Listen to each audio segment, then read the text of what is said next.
विधानसभा में roadways, bus depot, विद्यालयों की जर्जर व्यवस्था और जल जीवन मिशन के तहत जलापूर्ति व्यवस्था के मुद्दे उठाए गए। इस दौरान पक्ष विपक्ष में तीखी नोकझोंक भी हुई। इसके अलावा एसआईआर के मामले पर एक बार सदन की कार्यवाही को स्थगित भी करना पड़ा। विधानसभा में दिन भर क्या कुछ खास रहा, इस पर बातचीत करने के लिए हमारे साथ जुड़ गए हैं वरिष्ठ संवाददाता संदीप माथुर जी। आइए उनसे बात करते हैं।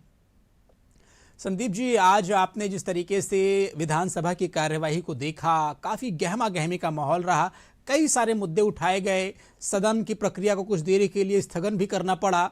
ऐसे में क्या कुछ मुद्दे उठे, क्योंकि जिस तरीके से हमने देखा कि जो रोडवेज बस की डिपो की बात आ रही है, इसके साथ ही साथ जो जर्जर भवन है स्कूल के, उनके भी मुद्दा उठा। क्या कुछ बातें हुई आज विधानसभा में, थोड़ा विस्तार से बताएं।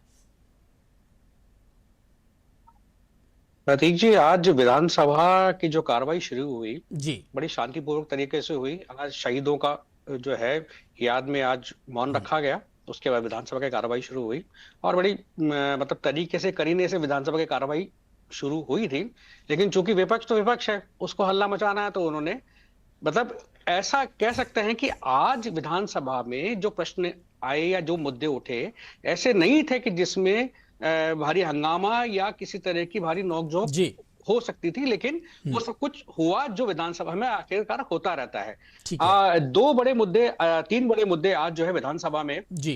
उठाए गए। आज जो है दो प्रश्नकाल में दो सवालों पे आज हंगामा हुआ और उसके बाद में जो है पर्ची के माध्यम से जो सवाल उठाया गया, जो मुद्दा उठाया गया, उसके ऊपर हंगामा हुआ। तो पहला जो था वो जर्जर भवन, सरकारी स्कूलों के जर्जर भवनों का था और दूसरा ओबीसी की छात्रवृत्ति को लेकर। दोनों ही मामले ऐसे हैं कि जो कि पुरानी सरकारों से भी संबंधित रहे हैं, चाहे जर्जर स्कूलों का मामला हो, चाहे वो ओबीसी की छात्रवृत्ति को लेकर है। अब आप सरकार से जवाब मांग रहे हैं कि भाई ऐसा क्यों हो रहा है। तो सबसे पहले जर्जर स्कूलों का मामला उठा तो जो शिक्षा मंत्री हैं मदन दिलावर, उन्होंने विपक्ष का जवाब देते हुए कहा कि इस जो है 3,500 के ऊपर जो स्कूल हैं वो जर्जर हैं, जिसमें से हमने 2200 के करीब स्कूलों को जर्जर घोषित कर दिया है और उसके अलावा की कार्रवाई जारी है और उसके लिए हमने जो है फंड भी अलॉट कर दिया है और जर्जर स्कूलों जी बिल्कुल। संदीप जी, जिस तरीके से हमने देखा जब विधानसभा की कार्यवाही चल रही थी तो उस बीच में एसआईआर का भी मुद्दा उठा, जिसमें जो संसदीय कार्य मंत्री जोगाराम पटेल ने उन्होंने साफ तौर पर कहा कि ये जो एसआईआर का मुद्दा है दरअसल ये चुनाव आयोग का मामला है, तो ये आप वहां पर बातचीत करें। तो आपसे ये जानना चाहता हूं तकनीकी चीज से कि क्या जब इस तरह की कोई एसआईआर प्रक्रिया की कोई बात आती है तो क्या यहां से उसका जवाब देना उचित रहता है, या फिर जिस तरीके से चुनाव आयोग की बात कही जा रही है और संसद की बात कही जा रही है, क्या वहां पर यह सवाल का मुद्दा उठाया जा सकता है? थोड़ा सा इस पर भी आप जानकारी दें।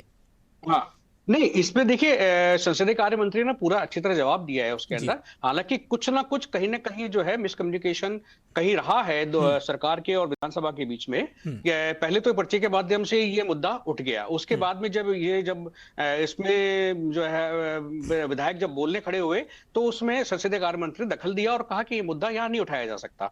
उसके लिए उन्होंने कारण बताया कि चूंकि ये मुद्दा चुनाव आयोग से संबंधित है और चूंकि चुनाव आयोग जो है वो राज्य सरकार के तहत नहीं आते हैं, उनके अपने जो है वो जो है निष्पक्ष, जो उनका एक आयोग है वो अपना खुद का काम करता है, तो वो आप इसलिए जो है विधानसभा जो है उसके लिए जिम्मेदार नहीं है।